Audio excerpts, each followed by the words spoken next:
Good afternoon, ladies and gentlemen, and welcome to the launch of Fenwick. The older listener will have recognised the theme tune from The Persuaders, followed by the Dave Allen theme tune, which may give you some insight into the deeper recesses of Ed's mind, or not. My name's Tim Christian. I've known Ed for the best part of about 25 years, since Ed, Julian Parker and I founded Data Genetics all those years ago. And if anybody back then had said that Ed would write a thriller novel with, I add, 5-star Amazon reviews so far,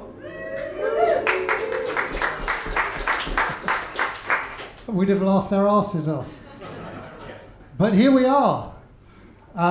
So the man who needs no introduction whatsoever, since he invited you all, is Ed. Ed has agreed to a gentle probing. His words, not mine. And so to be interviewed by a very, very dear friend of mine, Stuart Higgins, for 20 minutes or so. Stuart is a lifelong journalist, former editor of the Sun newspaper, an advisor to successive governments on various matters, and also an advisor to GCHQ and the armed services. So he arguably knows a little bit about some other stuff that may or may not have happened in the book. After Ed has been sufficiently probed, we will move to have a few questions from the audience, so save those up. And after that, we will get down to the very serious business of breaking Ed's bar tab. So with that, Stuart, over to you. Thanks very much, Tim. I, on this occasion, am the gentle prober. I don't want that name to stick for the rest of the day, if you don't mind. But, my job is to probe Ed about the background to the book and not give too many secrets away. But first of all, I think we've got to say congratulations to Ed on becoming a published author, which is no mean achievement. A round of applause, please.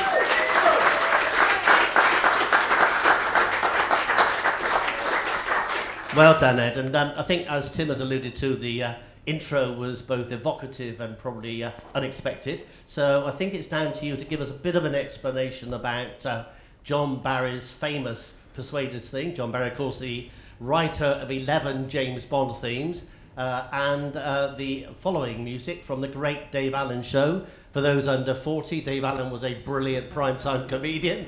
Not sure whether there is anybody under age, but sorry about that. So, Ed, give us a bit of background into your choice of music. So, can everybody hear?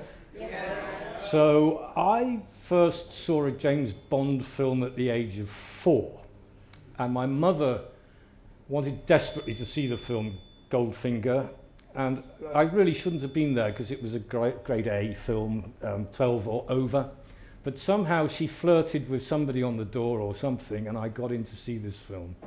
And as soon as the film started, I was absolutely mesmerised. And those lovely early Bond films, particularly the first 5 or 6, were just exquisite films to me in those days. And John Barry, I think, is one of the finest, if not the finest, film music composer. There are many others, but I do think his themes are absolutely wonderful. And his incidental music is just as good as his main themes, and he wrote for so many films. And I adored the man, and I just think he was brilliant. He died a few years ago. And he was succeeded by a wonderful composer, and I'm pushing this name today, called David Arnold, who, David, if you're watching, please bear me in mind.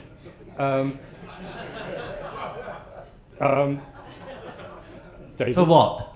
Oh, I don't know. I really don't. But David Arnold did the music to Casino Royale, which was my favourite Bond film of all time, and a masterpiece. So that's the play.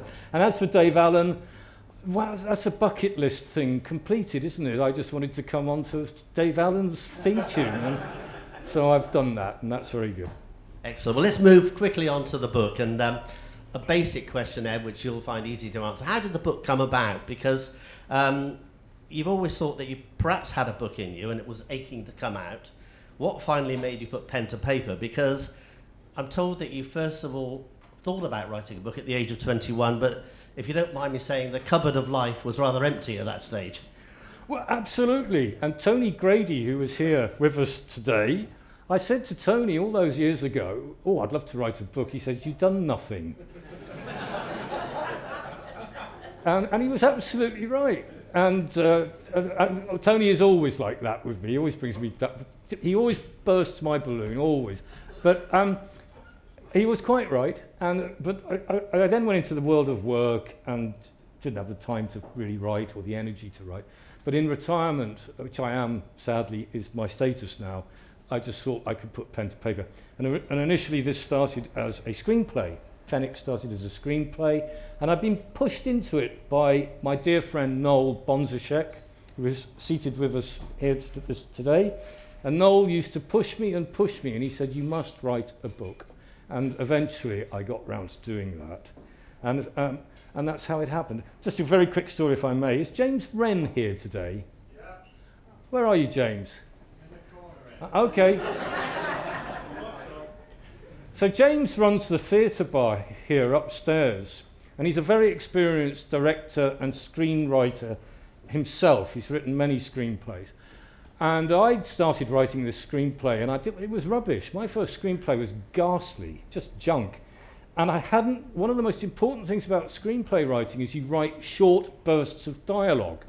So it's from A to B, from me to you, from you to me. And it's rather like playing a game of tennis. And I was talking about this to James. I said, this is dialogue, isn't it? One person to me, to you, to me, to her, to him. You don't do long soliloquies, which is what I started off doing, which were ghastly. And I said, this is just like table tennis, James. I said, it's like ping pong. And he looked at me and he said, with you, Ed, I think it's more pong than ping.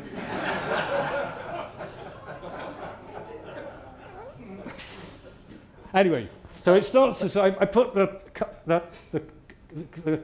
cart before the horse. I started with a screenplay, thought it would go straight to Hollywood. It ended up absolutely nowhere. And then somebody said, well, actually it was an American producer in the United States said to me, no, you've got to write this as a book. People take books so much more seriously when converting to screenplays, and if you want it to be filmed ever, it needs to be a book. And that's how it started. And the fact is that the screenplay efforts and attempts made it a lot easier to write the dialogue when it came to writing the book. Yes, because you've got the dialogue, you've got the scenes, you've got the order, and then you've got the structure. So I found that that was all in place. And the screenplay went through endless edits and checks and re-edits and refining. But I could then just pick out the scenes and the dialogue, and it was all there ready-made for me. And I'm a structuralist. I did one of those psychometric tests recently where they try to work out what sort of person you are, and I came out as an architect.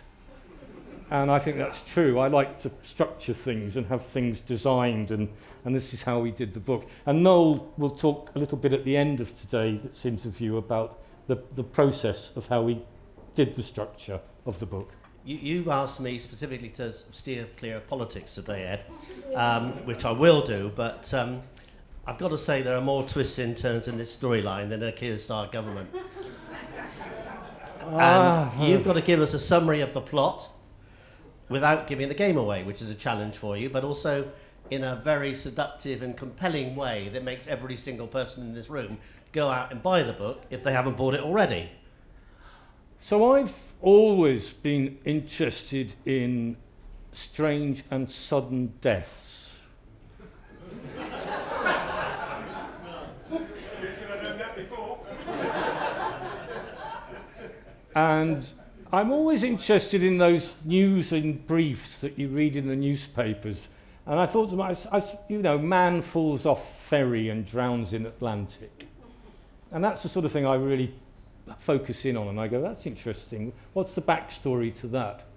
And so I originally was going to have a death in a swimming pool, which was based on a real incident. But then I thought, Noel said, no, let's do it in the open sea. We'll have this man fall off the ferry. And then you've got to think as to why somebody would fall off a ferry. What might be the backstory there? what would be the cause of that death. And the other thing I wanted to do is I thought, well, in the genre, we need to have a sort of troubleshooter chap going off to find out about this. And I didn't want him to be a policeman. I was never in the police force.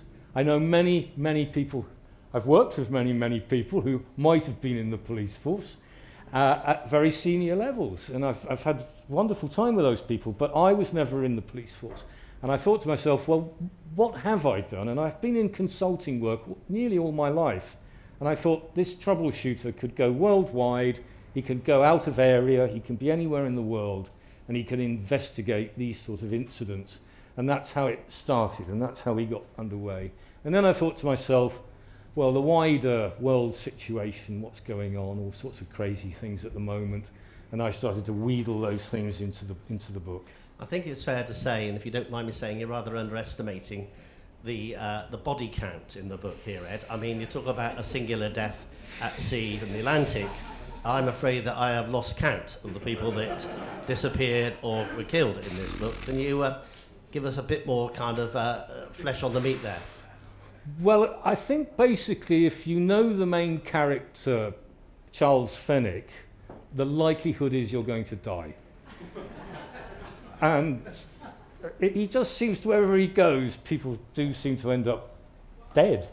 And I thought that was quite, well, it's not, you can't use the word amusing, but I thought it was, it is a trail of death, yes. But the stakes are very high, because the thing he's stumbled upon is very, very serious and has really apocalyptic sort of dimensions to it. And again, for those that have read it or those that are going to read it, there's some amazing names in this book, and I want to touch on with Ed the derivation of some of those names. And the exotically named Montserrat, who I think was due to be here today and isn't here, which is very sad. She's Springer's executive assistant, and her name is obviously a real person that Ed worked with, and obviously his colleagues. And there's other people here in the book called Esther, Lucia. Esther, be upstanding. Where are you, Esther? Oh, right, well, I'm sure Tim will come back to you later and ask you how you feel about being immortalised in this book and how you feel about your ending, as it were. Or your existence in the book, rather than ending, sorry. And probably most poignantly of all, actually, Ed, I know you don't mind me talking about this, is the actual origin of Charles Fenwick's name himself. So just quickly going, names in books is very interesting. Leslie Charteris, who wrote the Saint books, of which there were 100, believe it or not, Leslie Charteris always claimed, so I understand, that he'd simply opened up a telephone directory and stuck a pin in it for his main character. Yeah, and he got Simon Templar, ST, the Saint. Yeah, and Ian Fleming attended a lecture on birds in the Caribbean. He was in Jamaica where he lived after the war, and he attended this lecture by an ornithologist about birds. And the ornithologist's name struck him as very interesting because it was James Bond. And that's how he got his name. And then there was Blofeld, the baddie. Well, Fleming went to school with Blofeld at Eton. So that's how that name came around. So the naming of people is always very interesting. Morse, Inspector Morse, I believe, and I think I'm correct in saying this, was named after Jeremy Morse. And Jeremy Morse, funnily enough, shared digs with my own Uncle Richard in Oxford all those years ago. And Dexter, Colin Dexter, who wrote those books, came up with the name Morse from that association. So that was very interesting. Now, with names in my book, I did pick outrageously on people that I knew. Lucia is based on my dear cousin Lucy, who is with us today. And Lucia in the book, of course, is a very accomplished cellist, soloist, and in concert as well, a concert performer. And I wanted a musician in the book, and Lucia provided the perfect profile for that role. Esther, who is here, I know Esther Dowling at the back there. Hi, Esther. And I'm so pleased you could make it today. Esther's a great name because it comes with no suppositions, but it's very distinctive. and I like that as a name. We have we have Sir Frederick Springer, who's in the book. He's a very important person in the book, and Springer is named after a pop musician called Mark Springer. All those years ago, some of you may remember a band called Rip, Rig and Panic, and they did a song called Papa's Got a Brand New Pig Bag, and it was very catchy. And I bumped into Springer a couple of times, Mark Springer. I bumped into a couple of times in Bristol, and he always struck me as a bit of a jack-in-the-box. He always looked like one of those evil people who just come bounce out and punch you in the face. And really, I shouldn't say that. Apologies to Mark Springer. He's very accomplished, and he's done really well these days. But I always thought the name Springer was brilliant, and then I concatenated that with Sir Frederick, and it's Sir Frederick Springer. It's a great English name. Just going on very, very quickly, there's a cat in the book called Neville. Neville is a real cat, and he lives and works in Durham. And I just fell in love with him when I saw him. He belongs to a friend of mine, Kate. As soon as I saw Neville, I knew he had to go in the book. I read a book in Rome saying what not to do with a novel. It was a thing, all the things you shouldn't do when writing a novel. And one of the chapters was never introduce a cat. And I broke that rule egregiously, so there you go. But Neville's real. Finally, the character, the most difficult one of all, was Charles Fenwick, which was it was the last name that I got. I struggled and struggled and struggled with the name of the protagonist. And I couldn't think of a name, and it went on and on and on for weeks and weeks. What's he going to be called? And then I woke up one morning, and I was thinking about my dear departed brother, who died very young, and his name was Charles Fenwick Wilding. And I suddenly realised, of course, it's a eureka moment, and I've got my main character. And Charles, bless him, died very young and in very sad circumstances. And we lost him, and he disappeared from the world completely. And in a nice way, in a very nice way, I think this book sort of brings him back to our lives, and I think that's a very nice thing to have done. And it's in memory of him, really, this character. Nice.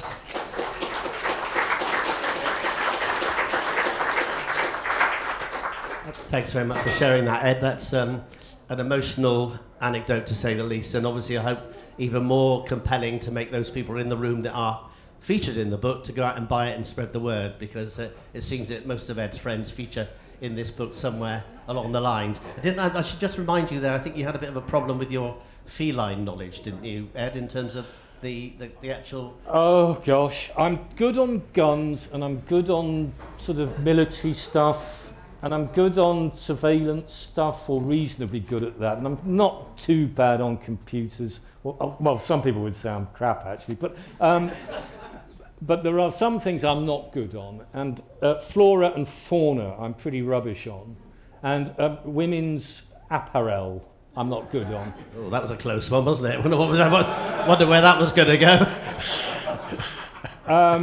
My dear cousin Matthew is married to Stephanie, who is a top class, world class sort of fashion buyer, and she told me all about Celine mini dresses and things that I knew nothing about, and it was fantastic. So hang on, Ed, let's move on a bit. Let's talk about the cat.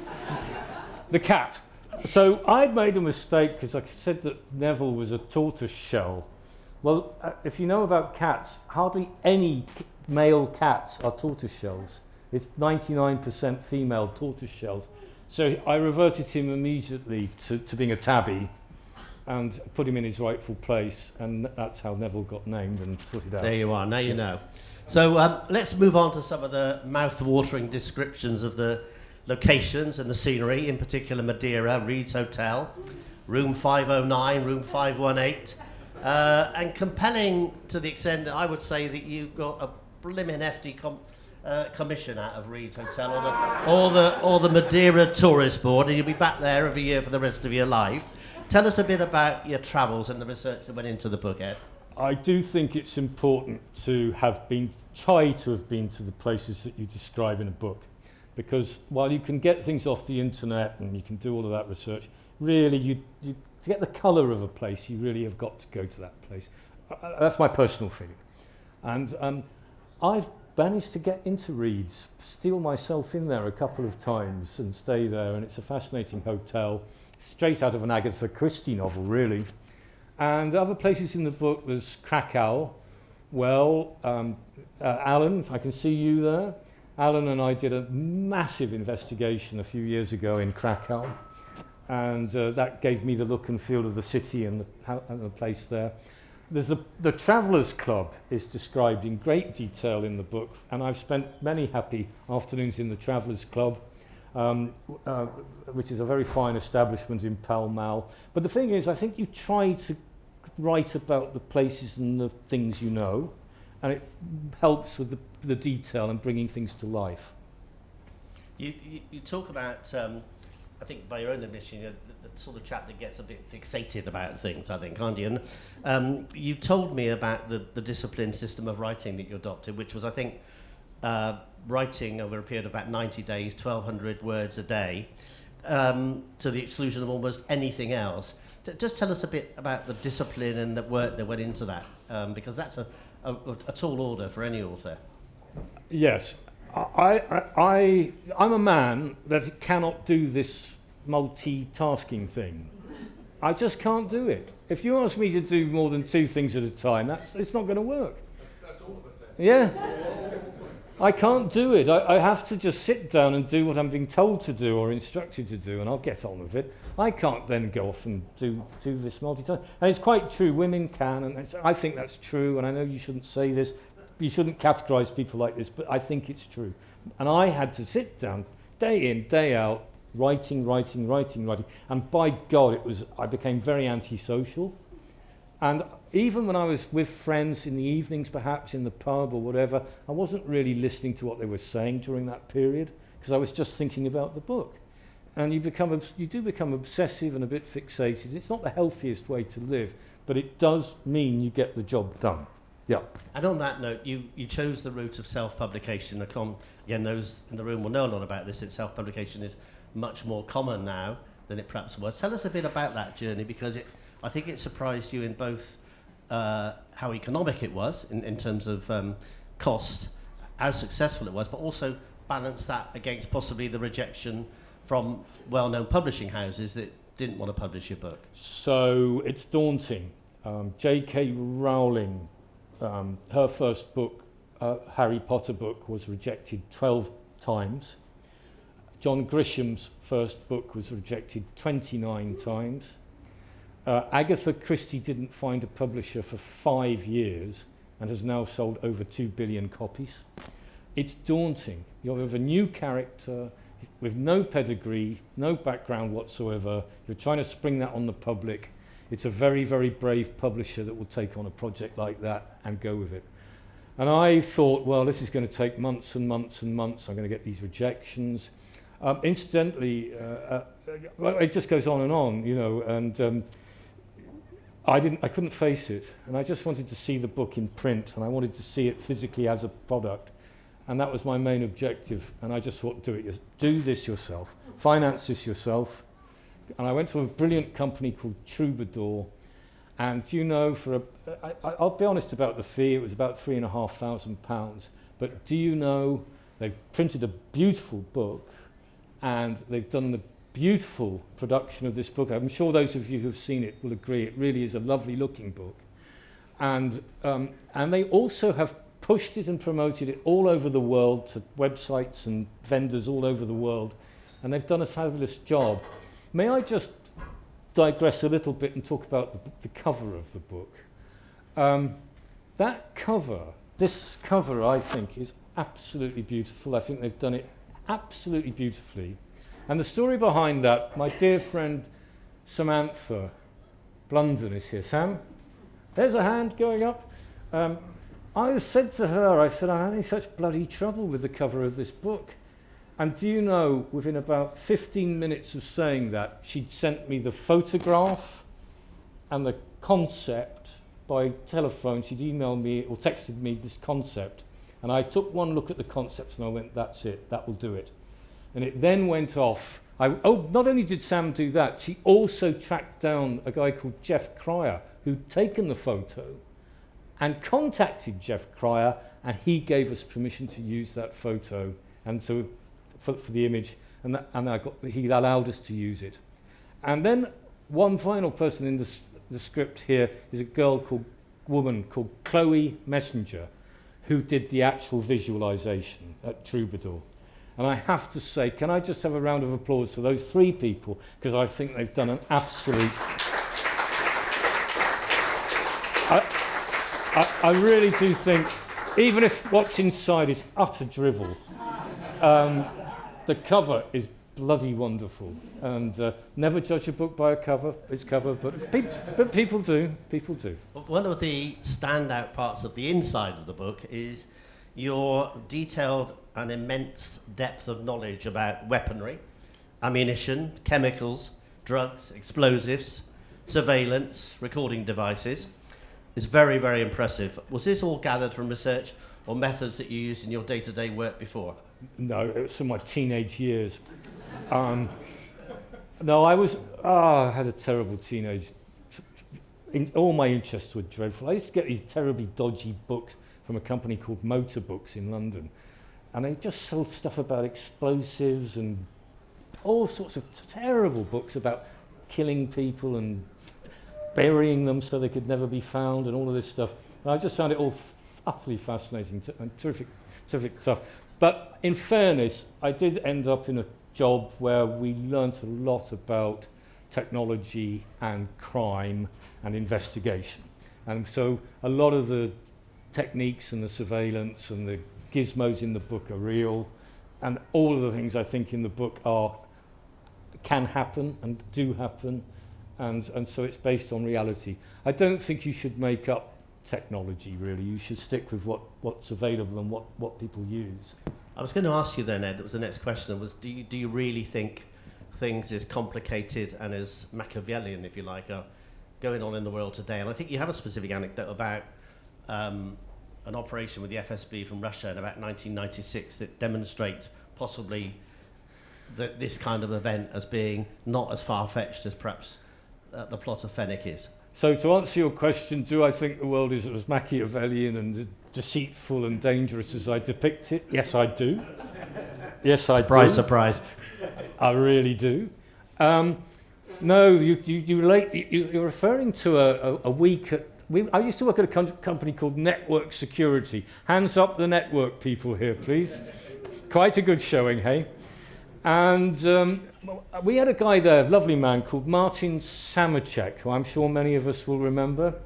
And Martin was a northerner. He was from Yorkshire. And he talked like this, and he was very no-nonsense.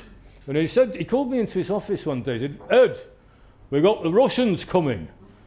The Foreign Office have sent me a letter. They want the KGB to come round and learn what we're doing." And this is in the era of, do you remember, what was it they called it? The Glasnost. And the Russians, this delegation turned up. But before that happened, before the Russians turned up, a little man came in from the Foreign and Commonwealth Office, and he sat with me for an afternoon. He said, "What are you going to show them?" And I said, "Well, why don't we show them this?" And he said, "God, no." And I said, "Well, why don't we show them this?" And he said, "No, you're not showing them that." "Well, how about this?" "No, absolutely not." And then I said, "Well, what about this?" He said, "You can show them that." And it was some script or something. It was a decryption method. And anyway, cut a long story short, the Russians came, and they enjoyed a full 3 days, I think, of exchange with us, learning techniques and surveillance and computer investigation and forensics and all sorts of stuff they were sucking up and learning from us. And they were the FSB, which is the current Russian intelligence bureau. Anyway, at the end of 3 days, Martin said, "Right, we're all going to meet in the boardroom and celebrate this brilliant piece of cooperation with the Russians. And you're to attend, Ed." And so we all sat around the boardroom table, and all these Russians there. And Martin being Martin, they opened a briefcase, by the way. Out came a bottle of vodka, and the glasses came out, the little glasses. and they're all celebrating all this fabulous trip that they'd had with us. And Martin, in very polite conversation, looked at one of these burly Russian agents and said, "So, you're in the FSB now, but you were KGB. What was your role with the KGB? What did you do?" And this man from the KGB said, "I was with the Traffic Accident Division." And Martin said, "Oh, I didn't know that you investigated traffic accidents." "We don't, we cause them." And to this day, I don't know whether that's true or not.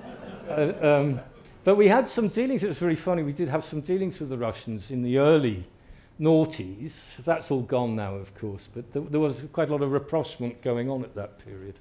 Couple of last questions before we wrap up. And of course, anybody in the room is going to be able to ask a question, and probably much more sensible and penetrative questions than I ask. But you get your chance in a minute.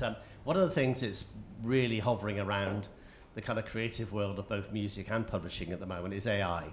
And what I wanted to ask you is about, especially as a new author, did you dip into AI for both inspiration, help, support? And if you did, tell us a bit about it. And what's your general view about that? Because the fact is, if I want to write a bestseller now as a combination of Ian Fleming and John Grisham, I could ask them for 30,000 words in that style, and I'm a best-selling author, aren't I? Yeah, so ChatGPT, I think, is probably known to most people in the room now. And did I use that? Very sparingly. Sometimes you'd have a paragraph that just you couldn't get to work properly. You knew what you were trying to say, but the words weren't coming out correctly. And you ran it through just a single paragraph you could run through ChatGPT and it would organise things nicely for you.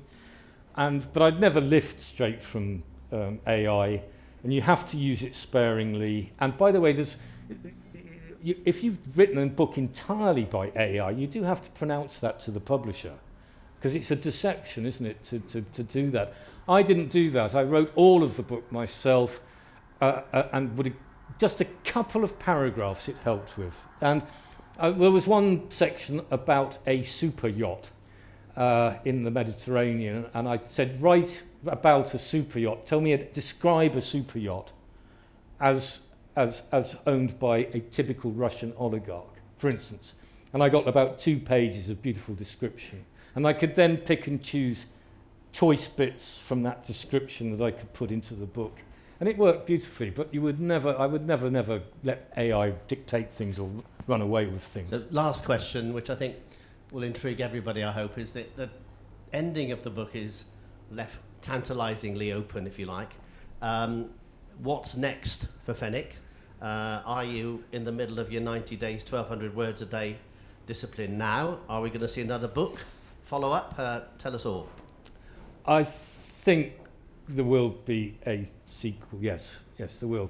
I've got to steel myself for the 90-day thing, and I need to get the structure sorted, and Noel and I will be working on the structure in a couple of weeks' time and make sure we've got that already. Yeah, I think there will be a sequel. I've left it deliberately open. And who's that knocking on the door? If you've read the book, who's that knocking on the door at the end? Excellent. I don't know. Big round of applause for Ed for his candidness and openness. Thank you very much. May I just have a few names to mention if I may. It has to be, it's like, some people have been so important in this book, and I mustn't forget these people. So I've mentioned Noel, and I want to mention his wife, Kate. Noel and Kate Bonzashek have kept me in food, and they've looked after me, and they've given me premises to work at. He has a pigsty. Noel has a pigsty converted to an office at the bottom of his garden, and I often write in there. I've done a lot of writing in there. So thank you to Noel and to Kate and to your entire family, Noel. You've always been so kind, and you're here today, several of you, so thank you very much. I want to mention George McKillop. George? Hi there, George. And Jill Rock, who have looked after Fenwick so well up in Edinburgh and in London, and they've given him shelter and food and sustenance, and thank you. And Jill does the best Actually, I've got to be careful here. Jill does equally good roast potatoes to Tim Gilani, who's also here. Absolutely fabulous, Jill, and the cooking has been amazing. George has been wonderful. He's so supportive of this project and so many other things. George and I have worked on cases all over the world. We've had a great time over the years. Now, going on quickly, Patrick Madden. Pat, are you here? Hello, Pat. Yes, Pat's a brilliant computer forensic analyst and a great friend of mine. That damn pesky technology. Pat has helped out massively with this book, and I just want to thank him very much on technical matters and with logistical issues and all that sort of stuff. So thank you, Pat. Thank you so much helping me out with some of the technical issues in the book. John Walklin, likewise. John, are you here? I've seen you somewhere. You're there? There. John has been brilliant as well. Paul Hallett, you're here, I think, at the back there. Paul has been such a faithful help with this book and has allowed me to whinge on and on and on about the travails of writing, and has never got angry with me, which I think is really decent of him. Can I talk about just some of our departed friends, just quickly? Mike Comer, and I know that is Jean here. Hi, Jean. Dear Mike Comer, who we lost a few years ago, and his family are here today. I'm so delighted about that. Just going on, Martin Samatek, who I mentioned, my boss, my old boss, dear man, and I miss him. He was a great man. Nick Vafiadis, Nick the Greek, who could, oh, he did some terrible things. Clever man, brave as well. Pat Blackshaw, who used to run the Customs and Excise, I think he was Customs and Excise Intelligence Division. Investigations. And he was a top man, and I dearly miss him. Dear Simon Benjamin, who I worked with in Jamaica all those years ago. Bob Blunden, who will remember, and Sam is here. Sam is Bob's daughter. Dear John Gadney, do you remember him? John Gadney was absolutely hilarious man. Very funny character who I adored, and he'll be in the second edition. John Gadney and John Brennan, and I can see John Brennan is there. They were the funniest double acts. John Brennan is ex-Scotland Yard, and oh my God, taking on the yardies and criminals all over the bloody place, and always got the result. And he's as rough as a badger's arse, if you don't mind me saying so, John.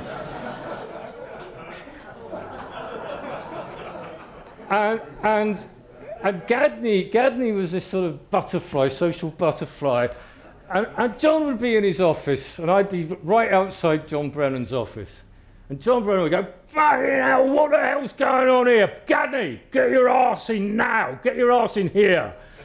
And Gadney would go, "Oh, Mr. John, have I upset you at all? Should I put a dictionary down the back of my trousers?" And they were the funniest double acts, and you only get that in real life, of course. And brilliant times, John, we had, didn't we? Yeah, we're very, very funny. Just going quickly through, Robert McKillop, George's brother, can't be with us today. I'm so sorry because he's not very well. A dear man and a great supporter of the project. Paul Keaton, who we remember. We all adored Paul Keaton. I'm sure he was one of the best pretext men I ever met in my life. He used to have us in howls of laughter. Brilliant, brilliant, brilliant. And another person I must mention, Brian Boyce, who can't be with us today, but he sends his regards.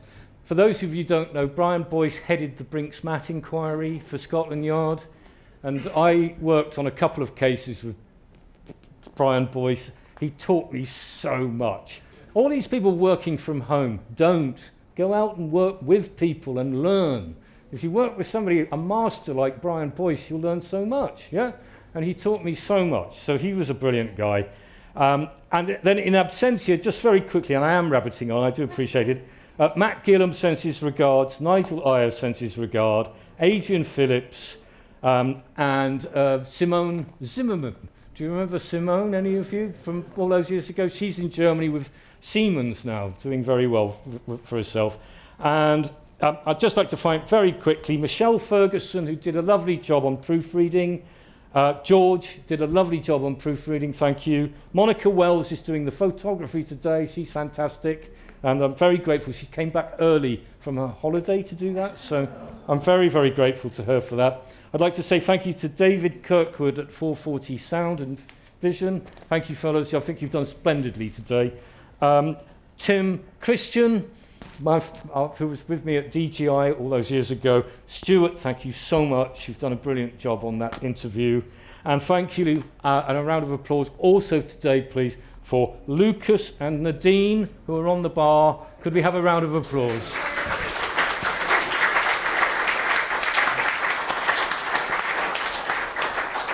And with that, may your God go with you. So now's the big moment for questions from the floor. Tim is on the roving mic, so please put your hands up if you've got a good question for Ed, or even a bad question. He's been very candid and open to all my questioning, but I'm sure you've got other questions I didn't cover. Does anybody have a question? There must be a question somewhere. Oh, don't. Okay, let me just walk over here. Ed, I'm sure there are lots of us here who would love to be budding authors and we've never even got there. And you hear about people who publish books on the internet now, and that's the sort of introduction to becoming famous, as I'm sure you will. How easy is that, and did you get involved in that? So there's different types of self-publishing. There's one style of self-publishing, it's literally you do everything. You download the software and you design the jacket and you do the typesetting yourself and you do the whole thing, and then it just goes off to a printer with a spec and it's done. The quality control of that type of self-publishing is entirely dependent on the author. So if the author gets it wrong or is not very good or whatever it may be, so be it, it will get published. Then there's a thing like Troubadour Publishing, who will actually check a book for quality and for saleability before it's done. So Troubadour won't publish anything. They will do a proper quality control and they will say, is this book really up to standard to be on our label? And that's quite important. And then there's, of course, you go to a big publisher, which is the difficult one, and you go to a Penguin or a Random House and you just hope that they're going to go with you. But that's the difficult route, and can take forever, really. And another question over the back there, thank you. Ed, you talked briefly about the photograph on the cover. The phrase at the top caught my eye, which is exactly how I found our professional encounter. Why is that on the front cover? So, Tim, welcome. Tim Wilkinson's worked with me on a few cases over the years in London. And Tim, you're ex-Murder Squad, I think. Assume nothing, believe no one, check everything. That was, I think, the old motto, the unofficial motto of the Murder Squad. Oh, right, okay. Well, I think we all nicked from each other, maybe. So assume nothing, believe no one, check everything. A, B, C. And I always thought, that's a very, very good motto in terms of running an investigation, and I liked it very much. And it looks punchy on the front of the book as well, I think. So that's really good. Yeah. Okay, one last question then. We must have one somewhere. Yeah, at the back. Oh, Mr. Brennan's got to be. This may take a second. Hold on. This isn't really a question, mate. It's just to say that if you ever say that about me again, I'm going to... Shut it! Well, the most important thing is that, really, being totally honest, mate, I've been all over the world. I've lived 23 years in the States, still doing what we do, still do it every day today. I've never met such an honest, diligent, fantastic bloke as who's here today. I wish him all the well with this book. I'm sure there'll be a screenplay. His first screenplay was shit, by the way. But anyway, I didn't tell him that. But at the same time, I just want to say it's just brilliant that only people like you get the people that are here today. You've got some of the best in the private sector, investigators, forensic accountants, technical guys. Not many people can pull this on. You're one of them. So thank you so much for the invite and success for the future. Thank you very much, John. Thank you. Thank you. Thank you. And if I could just say thank you all so much for coming. Some of you have come a long way today, and I'm seeing some people today I haven't seen for 20 or more years, and I'm really, really grateful to all of you, and thank you so much. And finally, I just would like to introduce, if I may, Noel. Would you like to just come up? So Noel and I first met Noel in 1989. Noel and Chris Pearce, who is with us today. Chris? Oh, is he? Okay. So Noel was with the Scotland Yard's Computer Crime Unit back in the 1980s and 90s.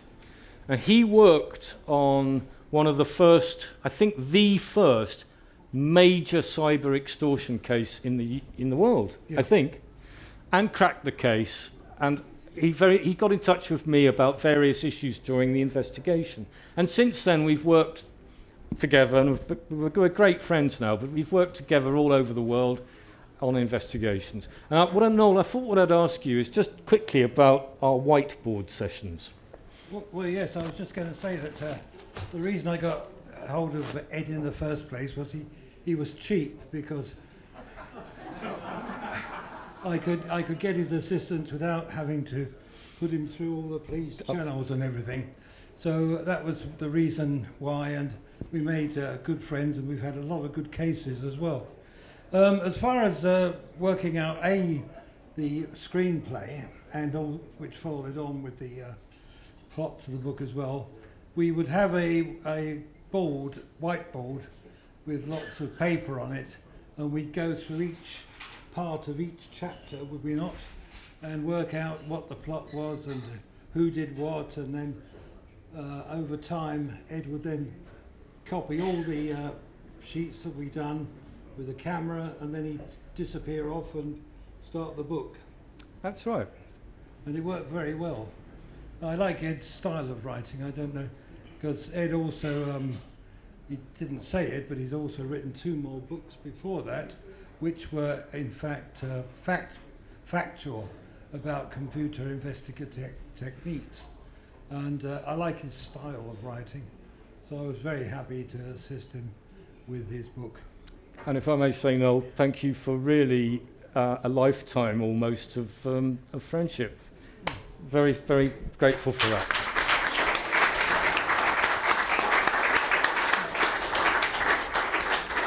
Ladies and gentlemen, thank you very, very much indeed. Thanks, Ed. Thanks, Stuart. Thank you, Noel. Please talk amongst yourselves, get a drink, and let's carry on. Well done. Thank you very much indeed. Well done. Thank you. Thank you. Really well done, Stuart. Thank you. There. Go on. Stuart, come. Well, just to a photo here. Do you want to